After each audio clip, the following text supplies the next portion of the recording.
नमस्कार, live cities देख रहे हैं आप और मैं हूं आपके साथ रिया। आज हम बात करने वाले हैं कि जो नया वायरस फैल रहा है ये कैसे पहचान सकते हैं कि कौन सी समस्या हो रही है, क्योंकि अभी जो समय है वो डेंगू का भी है।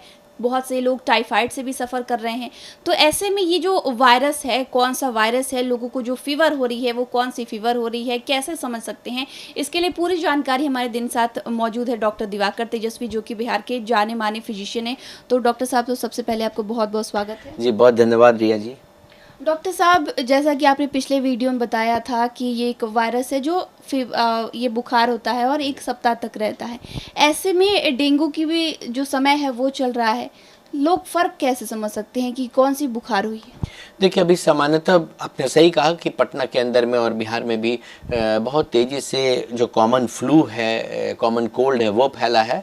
साथ ही साथ टाइफाइड के रोगियों की संख्या भी बहुत बढ़ी है और अभी डेंगू बढ़ने शुरू हुए थे। तो ये तीनों बुखार को जानना बहुत आवश्यक है कि कैसे होता है और कैसे इसमें डिफरेंशिएट किया जाए। सबसे पहले जो कॉमन कोल्ड और फ्लू होता है वो सर्दी, खांसी, बुखार होती है और वो छींक से, सिक्रीशन से, खांसी से एक से दूसरे में फैलता है और बड़ी तेज़ी से एक से दूसरे में फैल सकता है।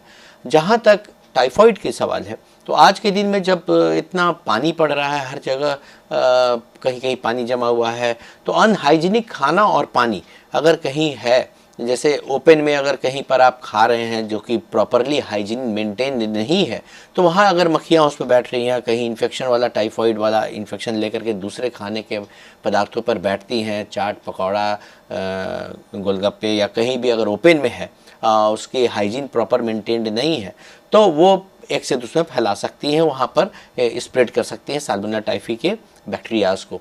और वो क्या होता है कि जब पानी भी, अभी क्या हो रहा है कि गंदा पानी अगर पेयजल शुद्ध नहीं है आपका, तो उसमें भी वो इन्फेक्शन चले जाते हैं और इससे टाइफाइड की फीवर आ सकती है, जिसमें फीवर बहुत तेज आता है, कमजोरी लगती है, जीभों के ऊपर कोटिंग हो जाती है वाइट कलर की। आप जीभ भी करने के बाद भी आपको लगेगा कि जीभ आपका उजला उजला उस पर जमा हुआ है। और फीवर स्टेप लैडर पैटर्न पर फीवर रहता है, जैसे उतरने का भी टेंडेंसी 102 हुआ, फिर 101 हुआ, फिर एक स्टेप नीचे 100 हुआ, इस तरह से चढ़ता और उतरता है।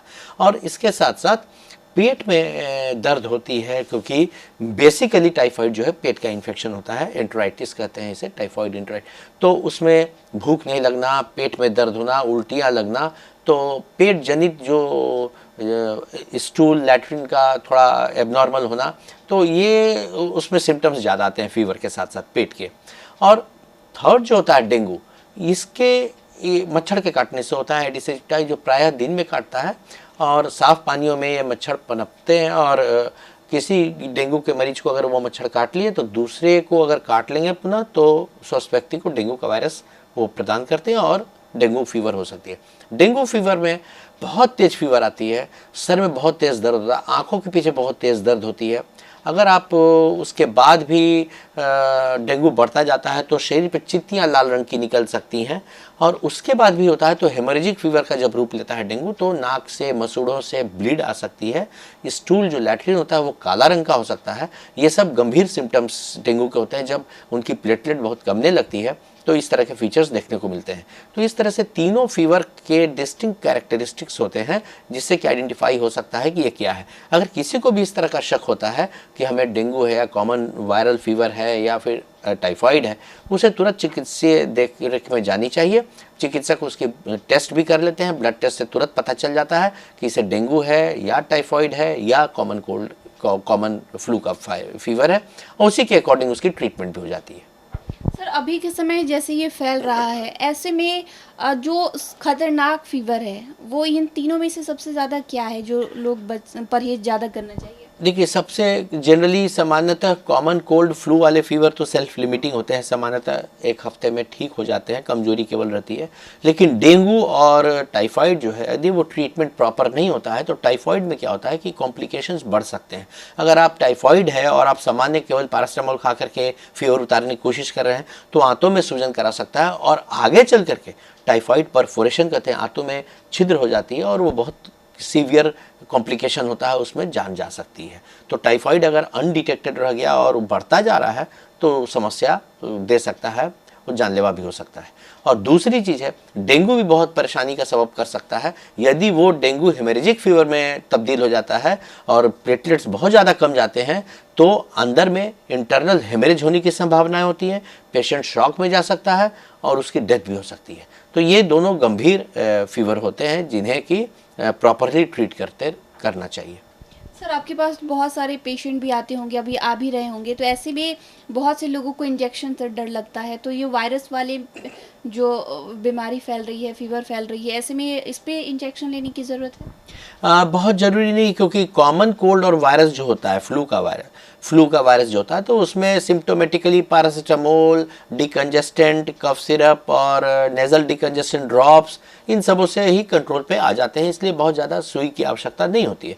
जहाँ तक टाइफाइड का सवाल है तो उसमें भी एक अच्छी ओरल एंटी टाइफाइड वाली दवाइयाँ हैं, एंटीबैक्टीरियल, जो कि टाइफाइड के बैक्टीरिया को असर करती हैं, वो ओरली देने से और खान पान के कंट्रोल से वो भी ठीक हो जाती है। लेकिन अगर कॉम्प्लिकेटेड टाइफाइड हो गया है, आंतों में ज़्यादा सूजन हो रही है, परफोरेशन की संभावनाएं आ गई हैं, तब वैसे में आईवी फ्लूइड ही देना पड़ता है, आईवी हायर एंटीबायोटिक्स देनी पड़ती है। तो उस पर्टिकुलर स्थिति में इंजेक्शन और एंटीबायोटिक्स की ज़रूरत होती है, जो चिकित्सीय देखरेख में अस्पतालों में होती है। तीसरी चीज़ होती है, जहाँ की डेंगू का फीवर आया तो उसमें भी डेंगू का चूँकि वो भी वायरस है, कोई स्पेसिफिक एंटी डेंगू के कोई सुई नहीं है, लेकिन सिम्टोमेटिकली आपको फ्लूइड को रिप्लेस करते रहना। अगर आप मुंह से नहीं खा पा रहे हैं, उल्टी हो जा रही है, भूख एकदम कम है, तो आईवी फ्लूइड देने की आवश्यकता पड़ सकती है, जिससे कि आपको फ्लूइड की, पानी की कमी शरीर में ना हो, लवण की कमी ना हो। और उसके साथ साथ पैरास्टामोल का इंजेक्शन के रूप में भी देना पड़ सकता है। यदि आप टॉलरेट नहीं कर पा रहे, ओरल खाए दवाई और उल्टी कर रही है, तो वो पेट में पचा नहीं, तो उससे आपकी फीवर उतरी नहीं, तो उसमें आईवी पैरास्टामोल या आईवी फ्लूइड की आवश्यकता पड़ सकती है। तो शुक्रिया डॉक्टर साहब, जो आपने जानकारी दी उसके लिए बहुत बहुत शुक्रिया। जी, बहुत धन्यवाद आपका। तो आप डॉक्टर दिवाकर तेजस्वी को सुने थे, जिन्होंने पूरी जानकारी हमारे साथ साझा की है कि अगर किसी को वायरल फीवर हुआ है या फिर टाइफाइड हुआ है या फिर डेंगू की चपेट में है तो इसमें फ़र्क कैसे समझ सकते हैं। तो फिलहाल के लिए इतना ही। चैनल को सब्सक्राइब कर ले, फेसबुक पेज को लाइक कर ले। वीडियो देखने के लिए आपका शुक्रिया।